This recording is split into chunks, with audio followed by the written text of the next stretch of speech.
செவிதான் மாதேவின் வாக்கடல் மாற்றிய வாட்டொய் போல் வீதிவாய் கெட்டதுமே விம்பி விம்பிலை மறந்து போதார் அமளிக்கே புரண்டின்றான் ஏதேனும் ஆகால் கிடந்தார் என்னே இதோடி என்றோடி பரிசேலோரும் பாவாய் மாதம் பரஞ்சோதி கண்பாய்தான் பகலாம் பேசும் பொழுது இப்பொழுதுக்கார் அமளிக்கு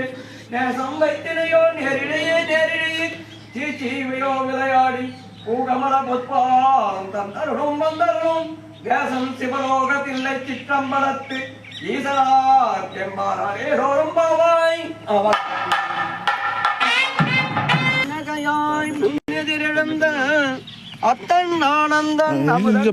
தித்திக்க பேசுவாய் வந்தன் கடுதிரவாய் பத்துடையீர் ஈசன் பழடியீர் பாங்குடையீர் புத்தடிவோம் புன்மை தீட்கொண்டார் பொல்லாதோ எத்தோ நின் நண்புடமை எல்லாம் அறிய